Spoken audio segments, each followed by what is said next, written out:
Hello, beautiful people, and welcome back to Not Your Average Glow Up, a safe place where we come, we talk all things mental health, spirituality, and quite a bit of tarot.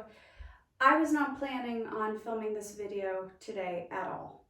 Like, I'm not dressed, I'm literally in a bathrobe. Like, under this bathrobe, I am naked, okay?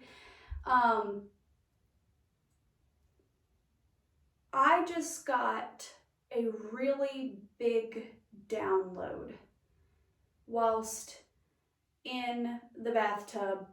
I was about to shave my legs. I didn't even shave my legs. Like, I got a big download, jumped out of the bathtub, and came in here to film this video. And I'm going to use a situation that's been happening in my personal life. And this message probably will not resonate for everyone, okay? This isn't a tarot pick a card. This is like bringing it back to my older content where I talked about like mental health and soul growth and evolution and things I've learned while using my like real life experiences as like an example, like a teaching tool. I was not high before filming this. Like when I got this download or anything like that, I just started smoking to kind of calm my nerves a little bit because I'm getting a lot of information at once, and Spirit's calling me to share it. And sharing this requires a level of vulnerability on my behalf because it's using something that is going on in my personal life. So I'll keep it kind of vague, like I won't name people, but I feel like if the people who are involved in this watch this video, they'll definitely know I'm talking about them. So for their protection and out of respect for them and for my own protection, I'm not gonna use names or anything like that, okay? But even though that this is a storyline that deeply resonates with me personally, I'm feeling called to share this because I feel like the underlying message or revelation is also gonna resonate with people who watch this who are going through a similar situation within their lives, okay? So even if you're not involved in this at all, I feel like there's a message here, okay? Now let's see if I can like condense all of this into one coherent thought, because the way I get downloads, I possess almost all of the clairs when I'm channeling. I get sensations on my body, I hear auditory input, I get visuals, I get a lot. Sometimes there's just that clear knowing too, where it's like I'll just get something out of nowhere and it almost just seems like a thought, but it's like separate from my own usual like dialogue of thoughts. So sometimes when I get downloads, they get a little overwhelming, right? So I am smoking pot to kind of like woo-saw a little bit. I have my medical card. So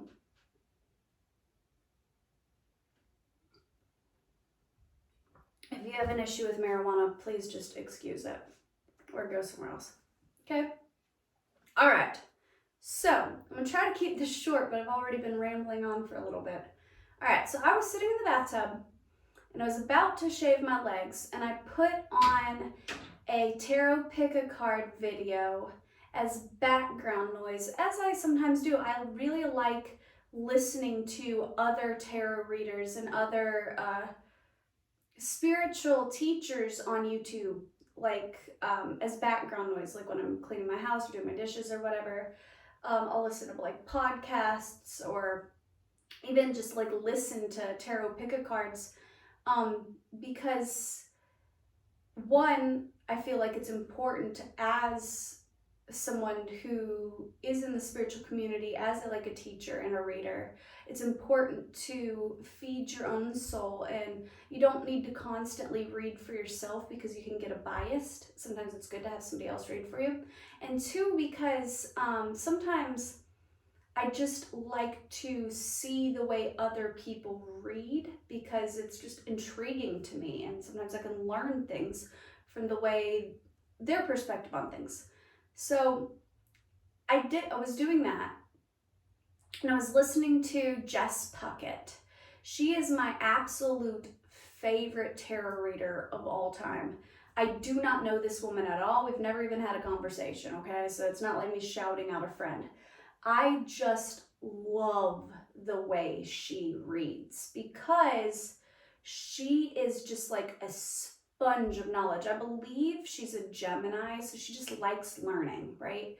And she talks about astrology, and she talks about psychology, and she talks about all these different topics, and she can get so much information from just one card. Like, she's a phenomenal reader. Jess Puckett, go check her out. But she is probably like the tarot reader that inspires me the most.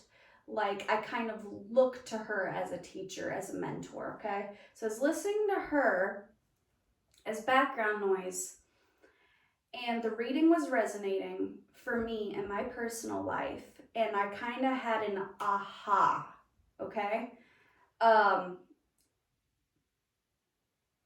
So this video is going to be a little bit about that reading and what that was about, but it's also going to be about a bunch of other readings that I've had by different tarot readers and stuff that all kind of ties in, and my personal life in that's it, okay? So, once upon a time, not so long ago, in the past 5 years or so, okay? I'm going to keep the details very vague. It was more recent than 5 years ago, okay? But in the past 5 years, I befriended some people online, okay? And they have a spiritual community, and they teach some really important spiritual topics that has greatly shifted the way I perceive the universe, spiritual growth, even God.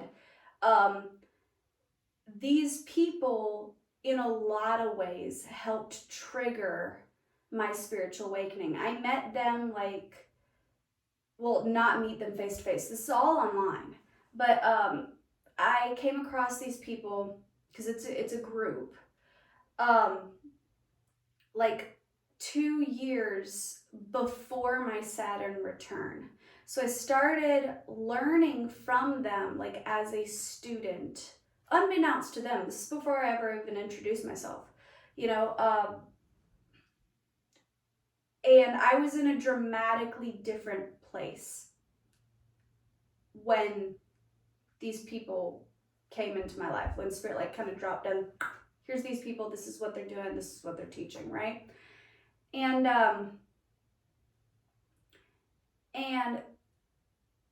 they taught me a lot, okay? Then over time, it was like they planted a seed in extremely fertile soil, okay? And this is gonna sound a little bit egotistic or whatever, okay? But please know this comes from the most humble place, okay? But it's they had one core spiritual teaching that was their message they're giving out into the world. And that core message stuck with me and was planted, right? And in a lot of ways, I wouldn't be who I am today or teach the things that I teach without them, okay? But I can't give them all the credit because it's almost like they planted a seed in extremely fertile soil, right? And it was they triggered a spiritual awakening, and then my curiosity was piqued because I am a Gemini rising. And I started learning about other core spiritual teachings because of that, okay? Things that they weren't teaching. And I then stumbled across a tarot reader after learning about them. I stumbled across tarot readers because these people are not tarot readers. And that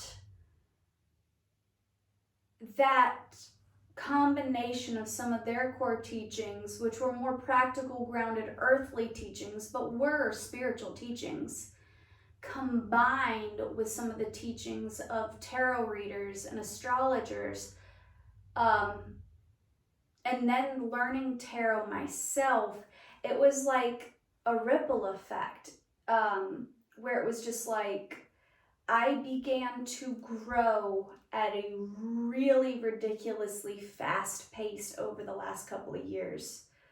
And to some degree, this is why I say that it's going to sound a little bit egotistical. To some degree, in certain core subjects, I outgrew the people who were originally my teacher. It's like the student then became the teacher, right? And not in every topic. Like, please know that I don't think like I know everything. Oh my God, it's the exact opposite, okay? I feel like I'm just like a fetus, when it comes to like spirituality and teaching, right? But I began to study and learn about subjects and things that these people weren't studying, didn't, know about or whatever, right? And as I started to grow and I became more confident in what I knew and my spiritual knowledge, I still respected them and I still revered them as teachers because they meant so much to me, right? So there was almost like that. Probably because of religious trauma from growing up, you learn to like fear God, right? I grew up evangelical, so it's like the to love God is to fear. It was like kind of drilled into me as a small child, which I now don't believe. But I think on a subconscious level, I had this nugget of, I revered them, I guess is the best way I could put it. Like, I didn't think they were God, but like because they were a teacher to me, like a fatherly sort of, oh, that's divine masculine energy. You know what I mean? There was this innate like reverence, this inkling of fear, where it was like I grew to a certain point, and then it was like Spirit was like, okay, now is the time to speak. Student becomes teacher. Now it was like this reciprocal pull where it was like Spirit was like, I brought them into your life to trigger you. Now it's your job to trigger them. They've grown, they're successful, they're at this place. Now I'm calling you to trigger an uptick in their knowledge. It's like Spirit has an even bigger purpose for this group of people than they're even consciously aware of. Like Spirit wants to do something huge with them in the spiritual community, but they're not in the spiritual community the way that I'm in the spiritual community. Like they have a very practical, grounded sort of message. These people probably would be uncomfortable in talking about like psychic abilities and stuff like they would be skeptics. So it's like, how do you combine these very cohesive messages into what seems like it's polarity, right? It's yin and yang, it's masculine and feminine, it's light versus dark. Like I have a very moon shadow message that spirit is trying to convey through me, right? And I don't feel like I've been given this message just for these people, okay? But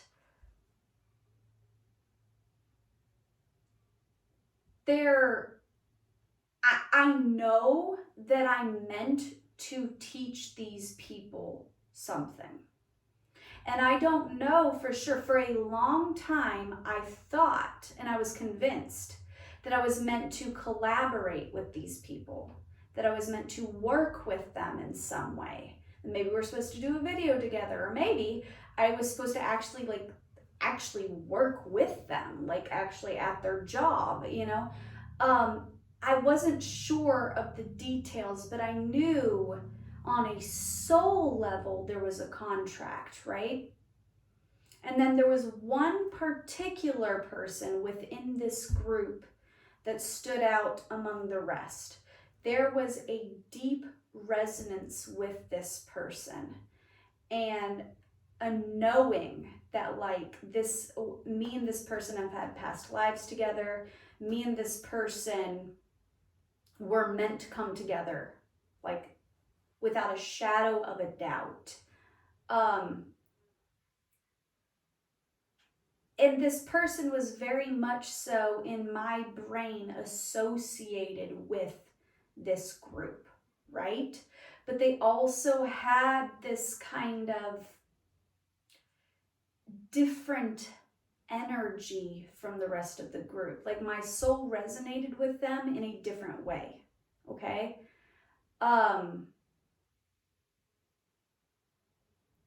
And whilst growing and evolving and gaining confidence in my knowledge, in my soul's growth, in my creative abilities and stuff,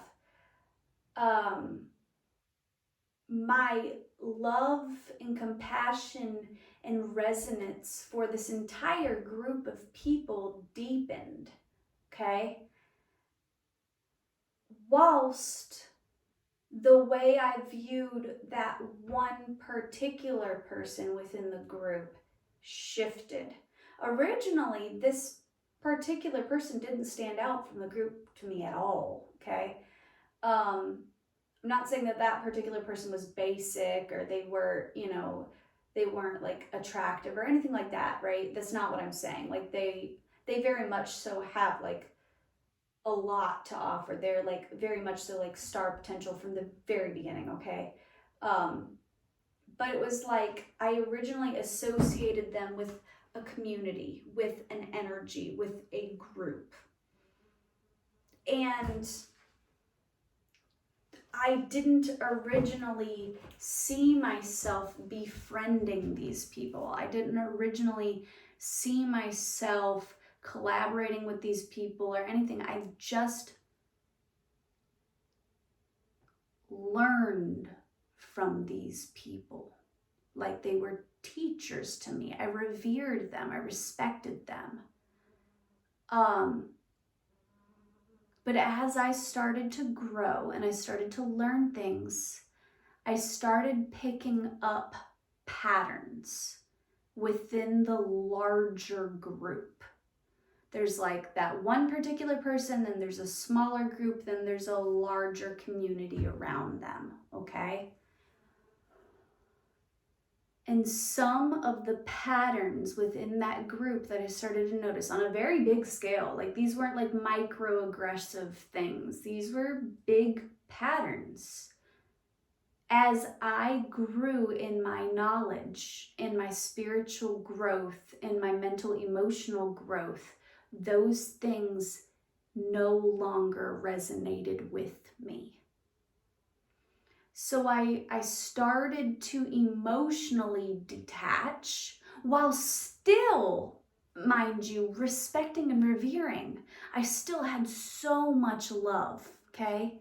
And I still very much so, even to this day, believe in their core message. I believe in these people. I love these people. I respect these people. And I still believe them to be fantastic, amazing leaders, okay? So I just really need that to be clear, because I have a gut instinct that at least one of those people are going to be watching this video, okay?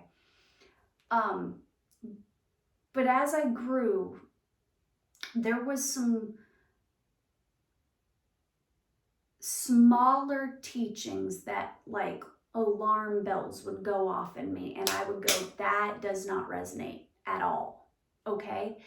And what I'm saying is that, like, the message, the big teaching is beautiful, right? Some of the smaller teachings, I'm like, I don't know about that. But that doesn't mean that that's not, just because it doesn't resonate for me, doesn't mean that it's a bad teaching, right? Okay? Like, what is oppressive for some can be liberating for others. And what is liberating at certain chapters of your life can then become oppressive at different chapters of your life, right? It's the reason why we have so many different religions and so many different political beliefs and so many different denominations within religions, right? Is because I genuinely believe that all of them are valid. All of those teachings are good and oppressive, whilst also being liberating. I believe that we as humans are malleable creatures, that we all have divine feminine and divine masculine qualities, and our soul's purpose and plan on the earth is to learn to marinate the two, right? And I believe that that's your soul growth. That is the big teaching. That is the big purpose, that the collective purpose of why we are here, okay, if you want to get deep with it. And I believe that wounded or immature souls, newer souls, baby souls, will primarily operate out of one energy instead of doing this divine dance with the two energies. But you'll get glimpses of that other energy, because, like, when people are triggered, like when women are triggered, they tend to act more masculine and vice versa, right? And both are needed. And the ego, a lot of people view the ego as negative, and they believe in, like, karmic people to be negative. And I don't believe that at all. I deeply believe in shadow work. I'm not a love and light kind of teacher. Now, I am a very, very loving and caring and empathetic human. And I don't teach, like, black magic and, like, cursing people and hexes and all that, which I'm not against. I have friends who do curses and stuff like that. Like, I'm not against it. I'm kind of like an in-between, where it's like, I dive deep into shadow work on this channel. And that's why I believe that my channel didn't pop off super fast, because what I'm teaching is a very raw and real and vulnerable concept, right? My big core message will not resonate with other people. And I'm not going to be California woke, okay? That's like a thing. I'm not saying, like, all Californians are this way, and I'm not saying only Californians are this way, but there's this stereotype in California, right? Especially like LA, where it's like everybody thinks they're a spiritual teacher to some capacity. Oh, this person teaches Pilates, they're a guru. Oh, this person, like everybody's a tarot reader. Everybody,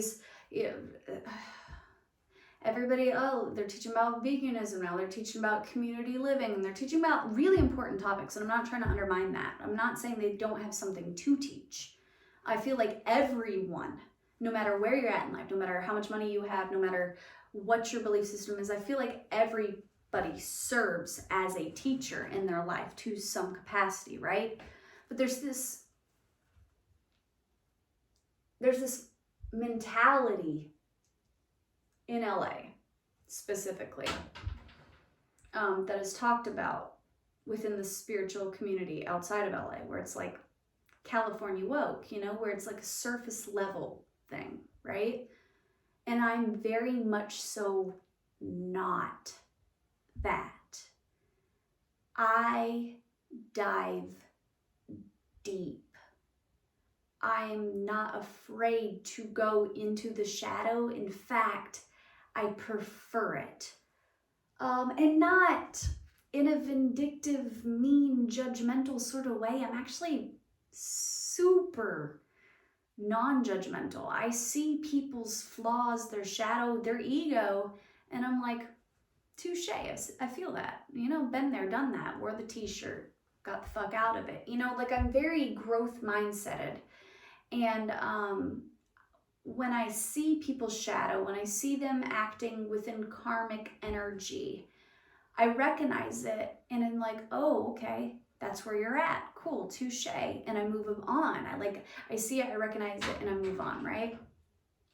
And I started to pick up on patterns with certain individuals within that group that I was talking about earlier, where I was seeing that kind of California woke mindset, where there was particular members, not all of them, where it's like their teachings were not resonating. I was seeing, like, there was a talk about, like, if you're into astrology, there was a lot of philosophies, like very Aquarian philosophies, where it was like group, community, come as you are. We celebrate uniqueness, we celebrate individuality, we celebrate, like they were teaching beautiful things, right? Come as you are, a stranger's friend you haven't met yet. we want to learn about different cultures, different communities, beautiful concepts. Love it, love to see it, right? But then I started to pick up on patterns within this group where it's like, you preach that, but certain actions, certain patterns I was picking up on, you could see that certain individuals within this group, they didn't believe that. They were up on a soapbox and their actions were showing the exact opposite. Because I witnessed these people, not just with me. I want to make that very clear. This wasn't just like I felt like the black sheep. I felt like they didn't understand me. I witnessed this multiple times with multiple people, where there was other people with very valuable knowledge to give in very, like, if I could jump through a screen and scream at these people and go, oh my God, you just missed a huge opportunity, I would have. It was like side characters, side people had something very valuable to teach. But then there was almost this narcissistic, like, no, listen to us. And it was like,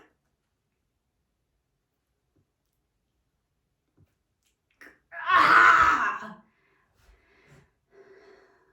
It's like you preach, come as you are, and this community mindset and these beautiful, valuable things, but then the actions don't match up with the teachings. And this is within the big group, okay? And I started to notice this pattern of like California woke, where it was more for show and for likes and for follows than for the actual soul growth. I started to notice over a period of years that these people weren't growing. And I'm not talking about any followers. I'm talking about soul growth, which I'm extremely passionate about. So I began to feel uncomfortable around these people because I started to also pick up on exploitative energy, where they were using particular people that they veered as like beneath them and exploiting these people and using them to make themselves look better. Like, look what I've taught you. Look what I've done for you. It was like I was picking up on like a savior complex, where it was like these people were good people and they had good, valuable teachings and they are doing great things in the world. I want to repeat that. I don't think these are bad people. And I don't even know if these people are conscious that they're doing this, okay? But it was like, I think the vast majority of them are not conscious of it. I do believe there are two particular people that are huge red flags to me. And there's a couple of others that are questionable, like for like red flag, green flag. There's some people that are yellow, you know, like the yellow flags. Like, I don't know if I trust you fully, but I don't think there's two people within this group that I 100% believe are not good people. I believe them to be narcissists. I believe them to be not great people. I do not trust two individuals at all within this group. I think they're terrible people, and I think they have a really bad influence on other people. And what's really scary, these two particular people are deeply trusted and revered as teachers. And I think some of their messages are very, very dangerous, especially for people who struggle with their mental health, especially people who struggle with depression, anxiety. I believe some of these people to be teaching some very dangerous core concepts, and I believe them to exploit other people and not give a fuck if what they're doing is affecting other people in negative ways. It's kind of like, okay, I'm going to use an example, and this isn't tied to this group at all, okay? I'm going to use an example of somebody. There is a separate entity, not tied into these people at all, on YouTube. It's a female whom teaches about spirituality, and she has these huge conferences, and she's essentially a cult leader, okay? But everybody knows her, even if you're not a tarot reader, even if you're not, you know, whatever. Everybody knows this particular person. She's a female, she's got dark hair, and she teaches huge conferences. She's been on TED Talk, like she's huge, okay, in the spiritual community, right? Great teachings. Like, she's got a lot of really crazy, amazing things to teach about breath work and about like evolution and all kinds of really amazing things, right? But she's also been known many times during her conferences to exploit people's panic attacks and use them as, she's very manipulative. Like, a person will be having a panic attack and she'll be like, oh my God, you're having an ego death. And like, she'll like do like Reiki healing and pray over them and get everybody to gather around, and they'll do this big old breath work thing. And she'll be talking about how their ego is dying and they're awakening and they're ascending and this, that, and the other. And it's like, no, that is a panic attack. That's not you being such a great spiritual teacher. And this is not within the Christian community. This is like within, like, this person teaches like a lot of Buddhist teachings and like,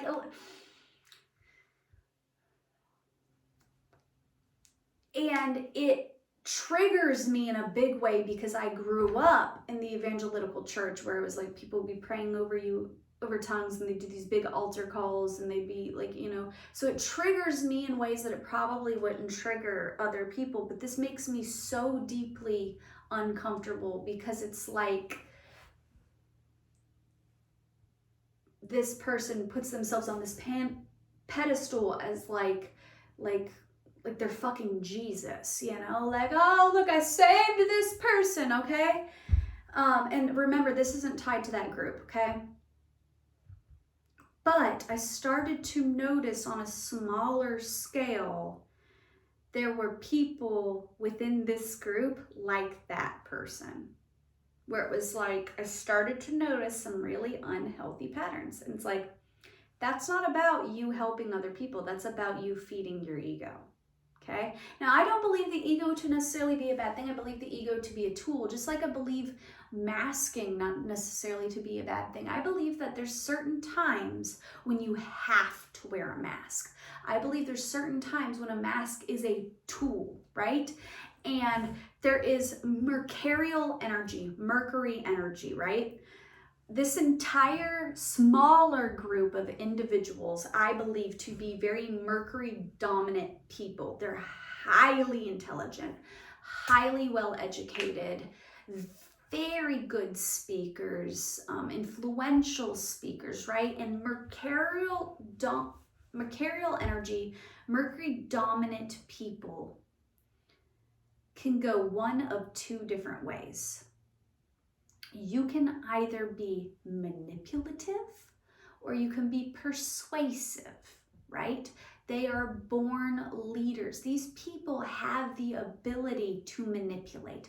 I am a Mercury dominant person. My chart is slam full of Saturn, Venus, and Mercury energy, like packed with it. You read my birth chart and you're like, woo!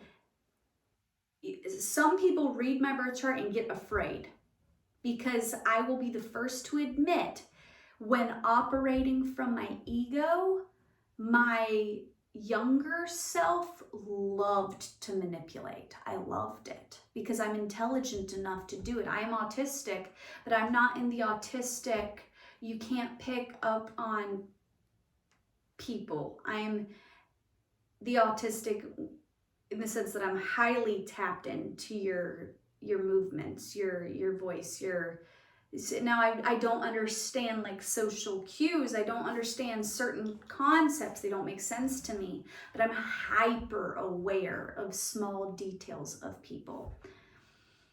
So I was picking up on patterns. There was this other particular person within this group that I believed to be a lot like me, and I didn't pick up on it at first.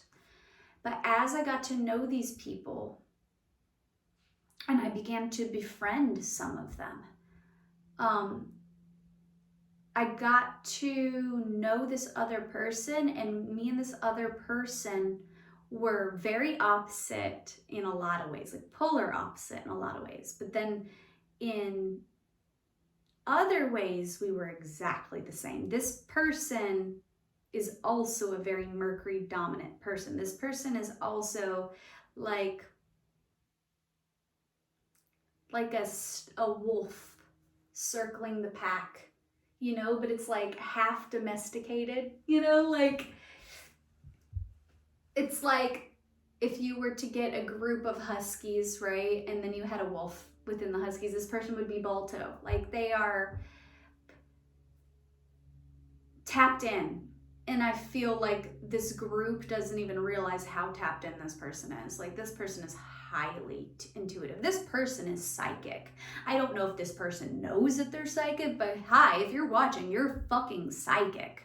You're meant to be the leader of this group. But this person, like me, could go one of two ways. They could either be highly manipulative and vindictive and power hungry and wildly successful with this guise of savior complex. Like, even if they were manipulative and narcissistic and power hungry, this person, other people would still see them as soft, nurturing, kind, fatherly, motherly, nurturing sort of energy, right?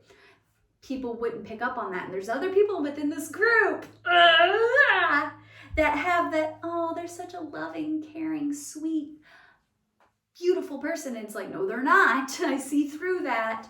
This person has that potential where they could be that way, like these other people. But they're not. This person is a diamond in the rough. Their leadership, but they're like a power bottom. This person is not confident. They're very humble. Very humble. But they're extremely attractive. They're extremely well educated. They're extremely well, this person is a leader through and through, and everybody sees that, and this person sees that about themselves. They're not stupid. They know that they have star potential, but they're at like this precipice in their life where they could go one of two ways. And I believe the reason I came across this group and then came across this particular individual was to show them, to like put in their face the question of, which way are we gonna go with this? Are you gonna talk about it, or are you gonna be about it? That's the soul contract, right? I would never talk to this person like this in real life. Like, that would be so strange. Like, hey, you gonna be a hypocrite? Or are you gonna like step to the plate, right? But I feel like on a soul level, me and this person acted as a mirror to each other. They originally were my teacher, and now I'm their teacher. And it's this beautiful divine dance. And what else did Spirit want to talk to me about? Oh, but there's this other feminine energy within this group that originally was supposed to act as, there's maiden, mother, and crone, right? And this other older feminine energy within the larger spectrum of this group, because it's the larger spectrum of this group, there is a feminine energy that was placed within this group that I've gotten the download in the bathtub today. That this other feminine energy was supposed to show up as mother crone energy. She was supposed to be this nurturing, loving energy, I believe, to this particular masculine, but also to the larger group. Because I believe, and I don't know this for sure, this person has never like verified this, that we haven't had to talk about this. I believe this particular person had a mother wound. I believe that they needed healing, and that there's a feminine energy within this group that was supposed to be mother crone, was supposed to be this, it was a spirit divinely guided this person into this person's life to reparent and help heal this masculine energy. But this feminine energy, because of free will, instead decided to be maiden energy. Look at me, I'm so feminine and lovely and nurturing and kind. And she comes off very soft, very sweet, very kind, very, very humble and sweet. And she's got a lot to teach. And these people around her don't see her for what she is. But she was supposed to be mother crone, and she's showing up in maiden. And there's this really, really, really karmic, in an unhealthy way, attachment to these two individuals, right? And there's another masculine energy that is also like highly karmic and toxic too. It's not just this feminine, right? But I started to see that pattern, and it made me deeply uncomfortable, right? And I think that's why God kind of blooped me in there because I feel like, or I had the epiphany today that I'm now, like, in a way, God's backup plan. I'm meant to be Mother Crone because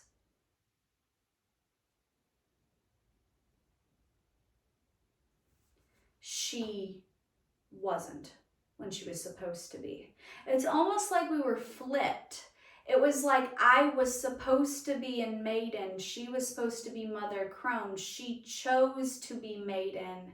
Therefore, Spirit needed me to hyper evolve and excel so I then could show up in Mother Crone to help with the evolution of this group and that particular person. It's like roles were reversed. Okay, let's ride with it. It was like Spirit was like, okay, fuck it. It's the way they want to do it. Let's do it. Let's flip roles. But it created a lot of chaos on a soul level. So I've been acting unconsciously as Mother Crone when she was supposed to be acting as Mother Crone. And now Spirit's saying, okay, it's time for her to be out of the picture because you only become toxic when a contract is fulfilled and you choose to stay. She was never meant to stay within this person's life. That was a temporary thing. It was never meant to be anything more.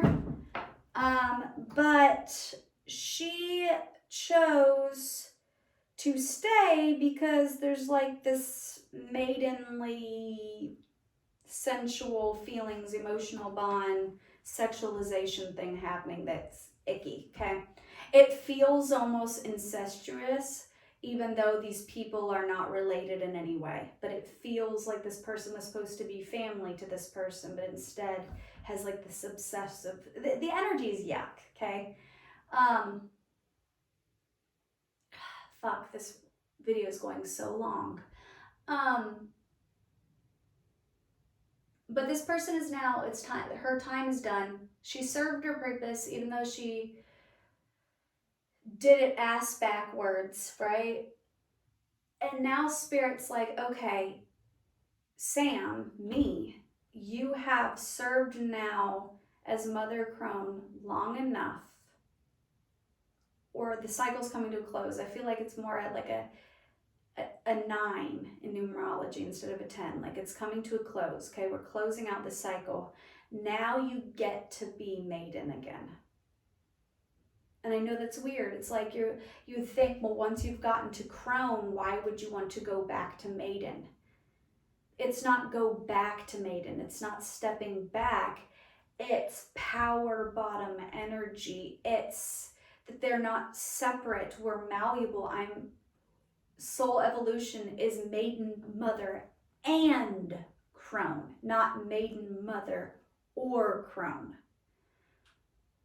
And it's like Spirit's like, okay, you've evolved, you've learned your lesson. Now you get to be student again because it's a process. And I think that's what's dangerous in the spiritual community when you become in leadership is some spiritual teachers are like, I've learned lessons, I know all these things, right?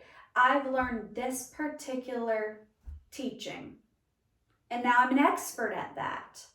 And then there's a new cycle and a new ascension and a new level, a new uptick, right? And sometimes it's like, no, but then I feel like I'm starting at the bottom. It's like graduating high school and then being a freshman in college.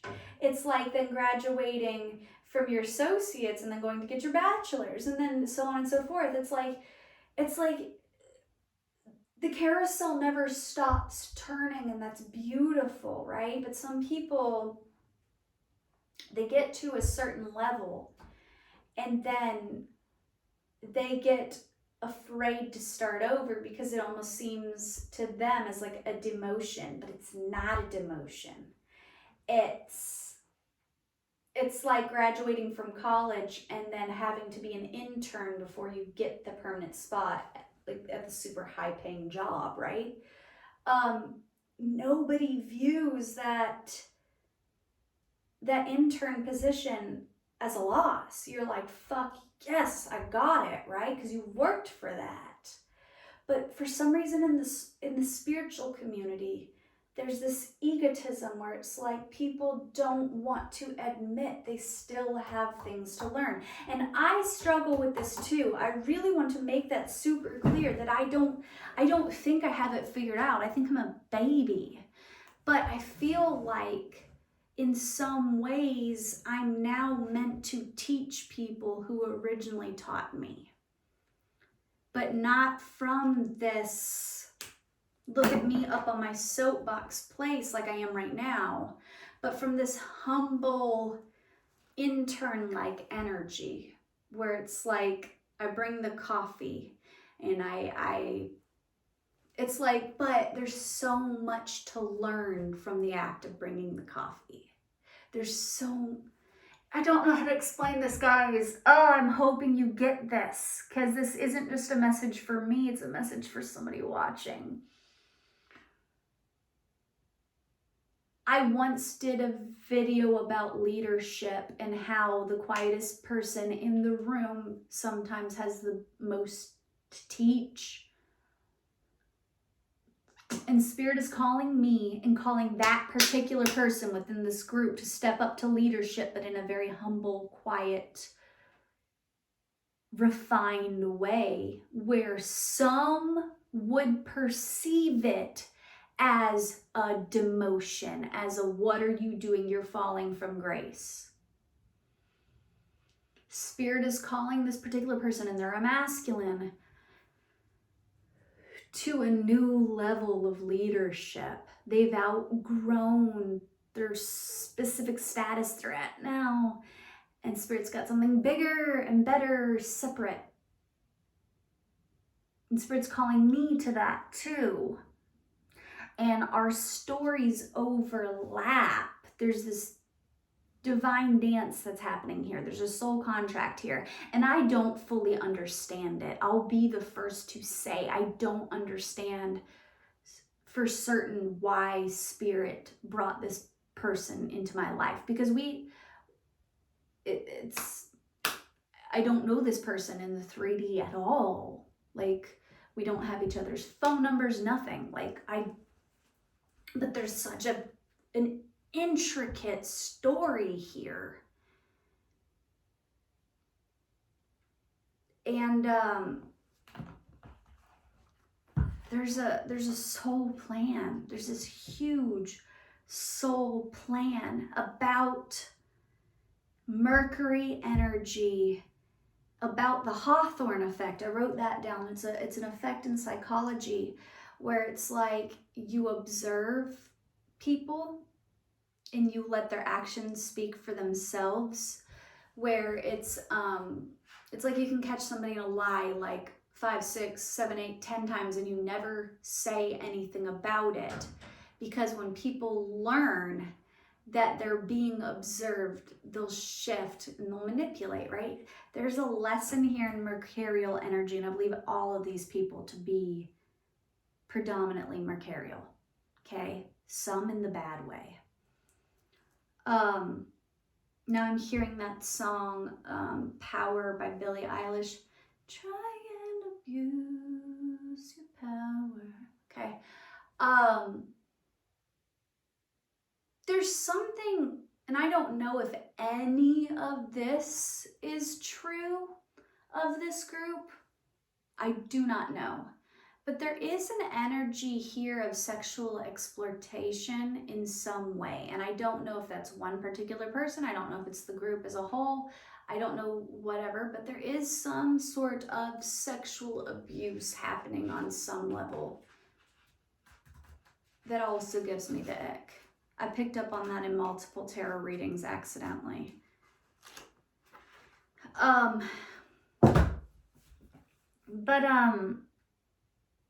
What's the point of this video? Let's tie it together. Let's wrap it up. Put a bow on it. The big lesson. There's teacher with a lowercase t, and then there's a teacher with a capital T. Is the capital T sometimes feigns as lowercase t. That true leadership, true masculine energy isn't domineering. It's not control. It is that it is. You don't look at the sun and say, oh, you're not important, right? True masculine energy is sun energy. You feel its warmth, whether you can see it or not. It's there. You know, the sun can be hidden behind the clouds on a hot summer's day, but you still feel the energy of the sun. That's true divine masculine energy, okay?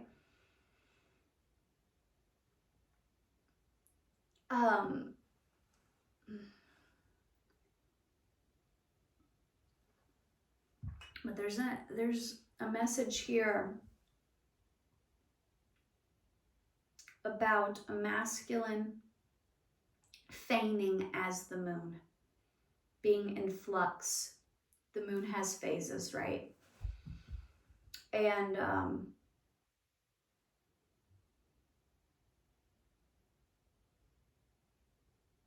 I can sense the warmth. But for whatever reason, these people have their blinders on. Some of them don't. Some are intimidated by this masculine energy. And there's something about sexual manipulation here. And it might not be overt. It might not be like they actually sleep with them. There's something here about an assert of dominance with sexual exploitation, where it might be for this feminine energy. She flirts with him. She might be sleeping with him. I don't fucking know. I don't care. It's none of my goddamn business. But there's a masculine energy that also uses sexual exploitation to assert dominance. And this could be in many ways, okay? I'm picking up on this energy, and this might be for somebody else watching that's not tied to this at all, okay? And it could be many ways. It could be like this person feigns as like a friend and then like constantly hooks up this masculine energy with toxic or low vibrational feminines, like sets them up on blind dates and stuff.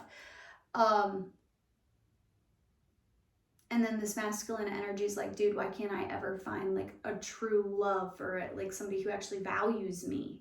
And it's like, what they don't know is that their friend is purposely setting up with low vibrational, low quality love interests to keep this masculine down here.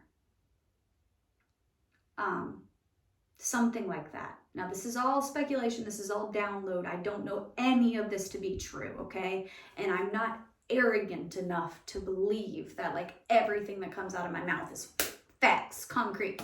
You know, I should be a lawyer. I'm not that person. But there is this energy of sexual exploitation intentionally. And there is a masculine and a feminine energy who does this intentionally, not like narcissistically, but they're good at it. God, they're good at it. These two people are revered and respected and loved within this group. These two people, other people, if I was to say this like overtly, black and whitely, like bluntly, and be like, this person's a narcissist, they're manipulative, 90% of this group would think I was crazy. I was paranoid. I was jealous of whatever. They would be like, nah, man, that is the sweetest person that you've ever seen. Like, look at what they do. They've made their entire life, their career is about helping other people. The fuck do you mean that this person's like, like nasty, manipulative energy? But I'm telling you, they are. Like,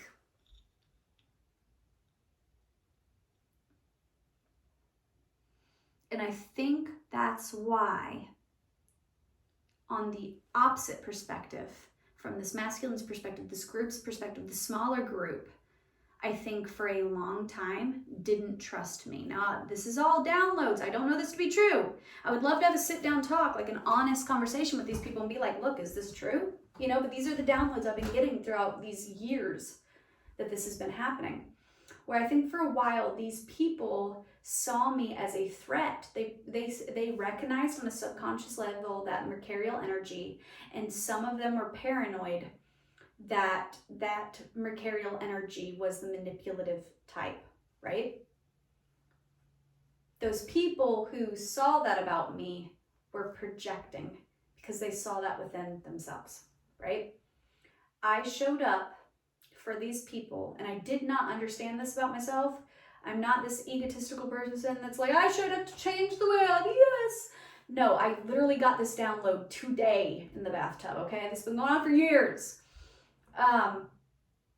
That I showed up at, spiritual used me to show up in front of them and be like, are you gonna talk about it, or are you gonna be about it? Like, I showed up as a divine mirror for these people, where it's like they talk the talk, but are they gonna walk the walk? You say you have all these Aquarian qualities, these foundational, moral, ethical, spiritual beliefs, but are you going to live it out? When it's like you talk Aquarian, here's Aquarius. I'm not an Aquarius, but that's how Spirit plopped me here. It's like you talk about, you know, come as you are, be unique, be inviting, be a leader, you know, rise up to your full potential, live your life, you know, a certain way, blah, blah, blah, blah, blah, blah, blah. Here's a person that is the physical embodiment of that. Are you going to bring them in, welcome them, love them, respect them, revere them? Or are you going to ostracize, alienate, and push them away because they are a threat? Because the mirror, the mask, is a tool, but it can also be used as a weapon. And there's people within this group that saw me as a threat because I held a mirror to their ugly. And I was meant to hold a mirror to their ugly, and not in a judgmental way. Even the nasty, manipulative people, I don't necessarily think they're bad people. I feel like karmics only become karmic when they're afraid to be demoted, when they're afraid to fall from grace, when they're afraid to start a new cycle. These people got to where they're at from hard work, blood, sweat, tears, and a divinely guided message. I'm not saying these people don't have real and valuable things to teach. I'm not saying that they're bad people. I'm not saying that they don't do good things in the world. They do. But it's like, the feminine energy I specifically got one time, and this is just like a side nugget, and she might be like, yeah, fuck you, I don't believe that. I specifically got a message that this feminine energy that's showing up in this like manipulative, that was supposed to be maiden mother crone, but then showed up in maiden. I got a download one time on her, and I wasn't even trying to read for her. I wasn't peeping into her business or anything like that. But I got a download from her one time that Aphrodite, the goddess, is calling her to work with her, like as far as like the craft goes. And this feminine energy, she believes in spell work and stuff like that. And she's meant to write a book, okay? But it's, I got a message one time that she's meant to work with Aphrodite. And she doesn't believe in doing deity work. She doesn't believe in that type of work. I understand that because I don't work with any specific deities. I don't work with Loki. I don't work with specific deities, okay? I work with my spirit guides and I work with Source. However, I do sometimes get messages from specific deities because like they'll just pop through, right? And I respect them and I value them and I honor them. It's like, oh, thanks, you know, I appreciate that, you know? I once got a message that this feminine energy is like at this like know-it-all perspective of, oh, I've got this big thing and how dare you teach me something, right? It's like she's meant to write this wildly successful book with the help of Aphrodite. Take it or leave it. If she watches this, I hope you'll at least humble yourself enough to meditate and see if that resonates for you, because I genuinely believe that's a message for you. So like, I don't hate this divine feminine or that divine masculine or anything like that. I believe they're great people, but I believe that they've evolved. They're at a 10 and now Spirit's wanting to start them in a new cycle at a 1. And these two people don't want to be at a 1.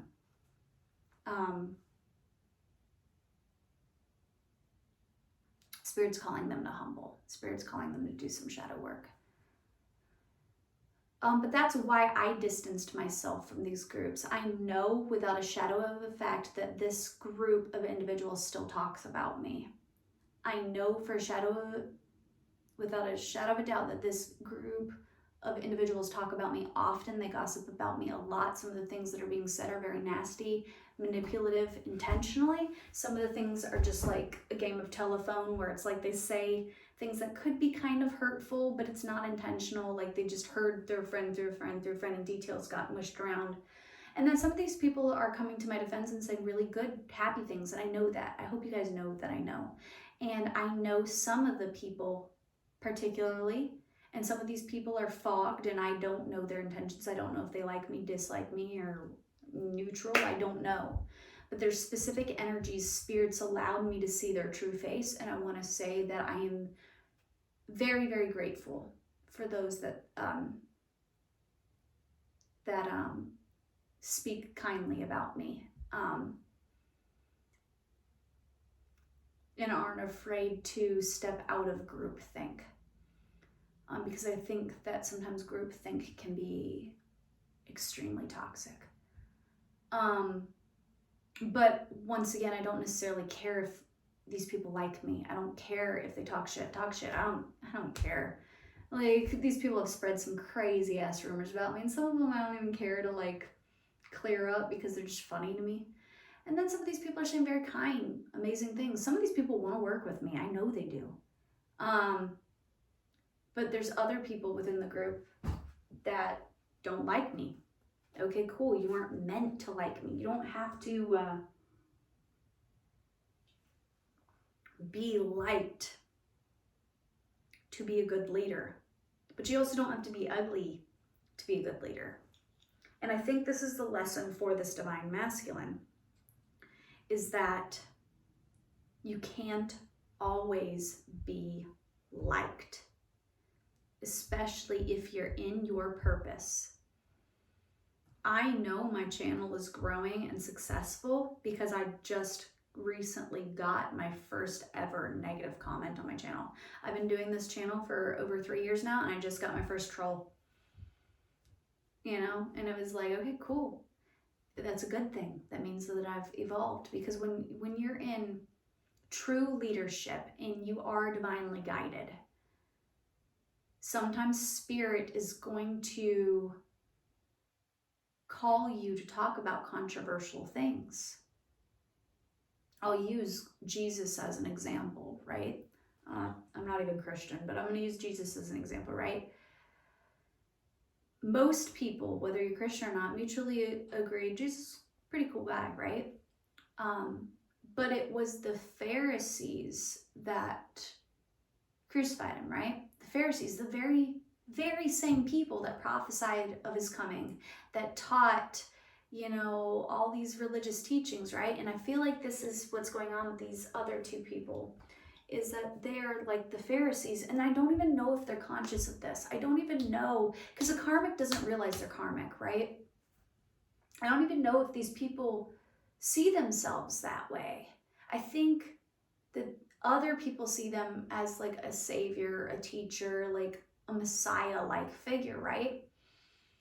And I feel like in a lot of ways they see themselves that way. But the problem with the savior complexes, the problem with the hero complex, the problem with the like the missionaries of the world, they're great people, but they have to be kept in check. Because in order to be saving somebody, somebody has to be oppressed. You have to have somebody to save, right? So spiritual leadership can be dicey because, and this I believe genuinely that this is why my channel has not blown up very quickly, is because I have a little bit of a fear of becoming that person. And I believe this masculine that I connect to has the exact same fear as me. That they're afraid of, like, you know, with great power comes great responsibility. You know, I feel like this masculine is a genuinely good person and that they have good intentions. And I feel like they're afraid to rock the boat. They want to be liked. They want to be loved. They want to be seen as a good person. And the big lesson here is that no matter what you do, especially when teaching truly divinely guided messages. Sorry, my back is hurting really badly. Oh, my whole back just kind of seized up. Oof, I'm gonna stand up. Is that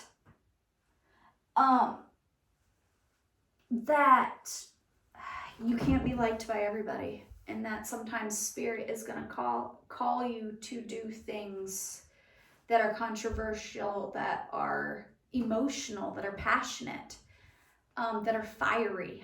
This masculine energy has a beautiful energy of fire and earth, but they've been operating as a mountain for a long time. They've been operating out of just earth energy, but they have that fiery nature. Spirit's saying, fuck being a mountain. I need you to be a volcano. I need you to be a volcano. I need a controlled burn.